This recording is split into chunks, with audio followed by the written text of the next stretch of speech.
Hi, everybody, and welcome to our discussion of Chapter 9, where we'll be looking at issues related to the environment as an impacting force upon business. As always, please review the key learning objectives for this chapter and the week's material. During the week, we're going to understand how business and society interact with the natural environment. We're going to look at the concept of sustainable development and what is the role of business in that. We're going to recognize the ways in which population growth, inequality, and economic development interact with the world's ecological crisis.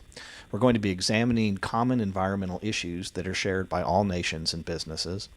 We're going to be analyzing the steps, both large and small, that businesses can take globally to reduce ecological damage and promote sustainable development. And finally, we're going to describe leading environmental codes of conduct. We all live and operate in a closed environment with a finite amount of natural capital. Our common ecosystem is critical to our personal and financial existence, and it is critical to utilize those resources in a sustainable manner.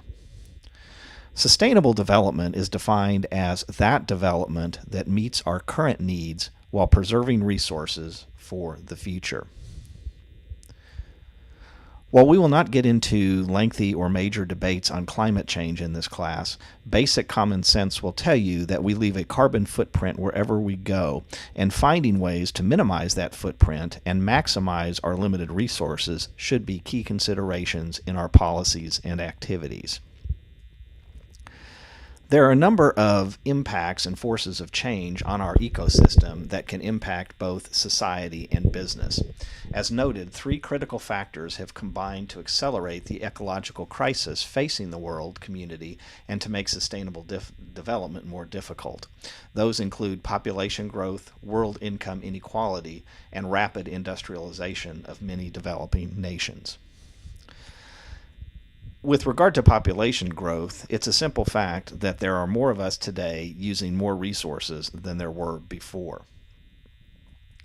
With regard to world income equality and global development, not only are there more of us using more resources than before, but many of us are poor and do not sit at the 1% top of the pyramid.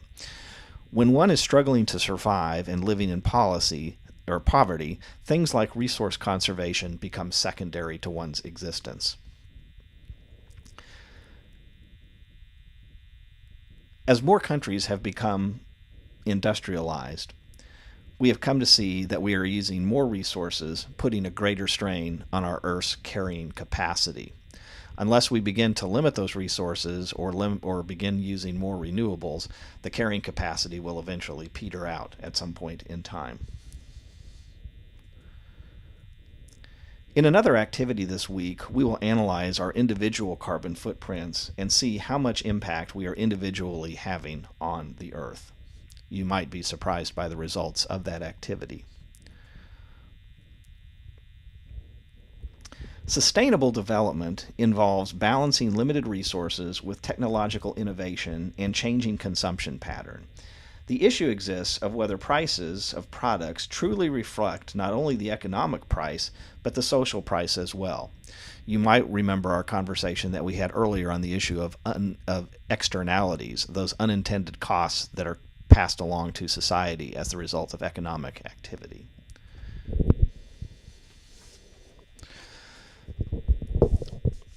As humans and residents of this nation, we share air, water, and land with others, including the entire world.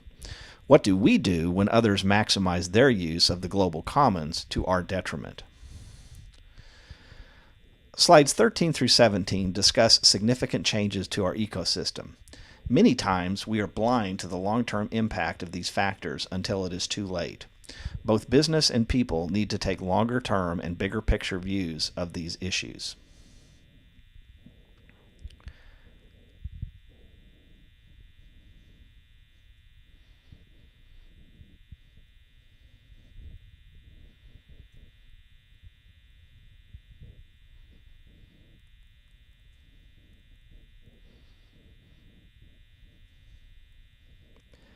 Throughout the world, business, governments, NGOs, and citizens are taking a much more proactive approach to the issues that we just scrolled through. The U.S. of late, however, seems to have taken a giant step backwards in this regard. What is promising to see, however, is that states, cities, and business themselves have attempted to fill this void. Business has taken the lead in many cases, going farther than what is required by law. We have seen the implementation of life cycle analysis. What does it take to make a product? How can that process from start to finish be made more sustainable? We've seen the introduction of industrial ecology, create factories and distribution chains as if they were self-contained ecosystems. And then we've seen EPR, or extended product responsibility. Take responsibility for ecological impact of products even after they are sold, recycling products, biodegradable products, etc. We've also seen an emphasis on carbon neutrality. The idea that products should have, if possible, a production cycle that results in zero carbon impact to the environment. Finally, we've seen business involve themselves in technology cooperation, wherein environmentally friendly processes that are developed in one company are easily shared and transferable to others.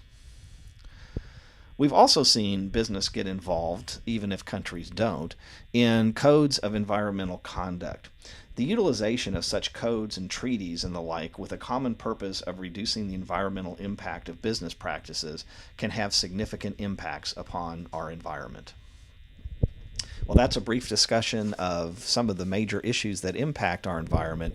In our next discussion, we'll discuss a little bit issues relating to how can those policies and programs be implemented in a socially responsible corporation. Talk to you then.